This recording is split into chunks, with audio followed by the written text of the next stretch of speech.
Selanjutnya ya, ini kita lihat apa sih yang menjadi satu sequel dalam efek samping pada kehidupan si anak jika seseorang memiliki orang tua yang selalu memberikan statement yang sifatnya toksik.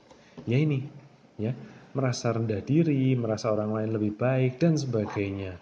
Menerima kritikan orang dan menelan secara bulat-bulat. Di sini ada satu kejadian bahwa hubungan dengan pasangan juga akan terpengaruh jika seseorang mempunyai orang tua yang memiliki statement-statement toksik, di mana orang tuanya mungkin memiliki kepahitan.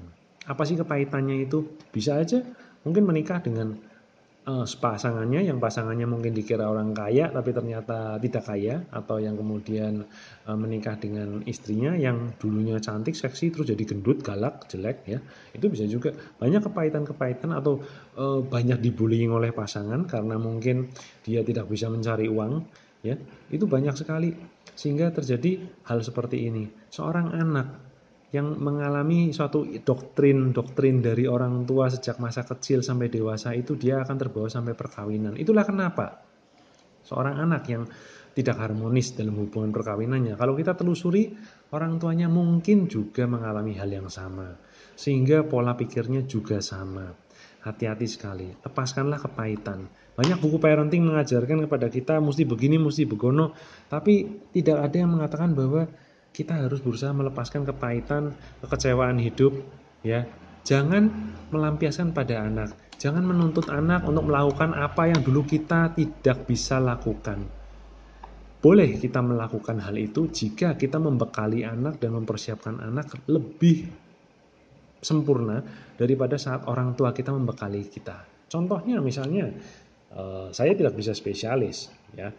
Saya resign waktu spesialis karena faktor biaya atau yang lain. Nah, saya memiliki satu kepahitan, harusnya bisa spesialis.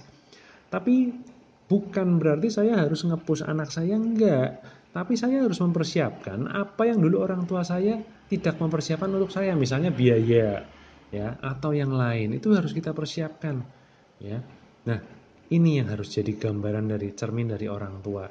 Jangan selalu mengatakan hal-hal yang sifatnya bullying, karena itu akan terbawa sampai pada saat usia pernikahan, sampai pada kehidupan pernikahannya, ya. Itu sadarilah, kita ini hanya dititipi anak, bukan menguasai anak, bukan membentuk anak sesuai kemampuan kita, ndak. Seorang anak dilahirkan menjadi, itu yang saya bilang tadi, dilahirkan jadi pisau bowi, ya pisau bowi. Dilahirkan jadi pisau tanto, ya pisau tanto, ya. Jadi kita harus menerima anak seutuhnya.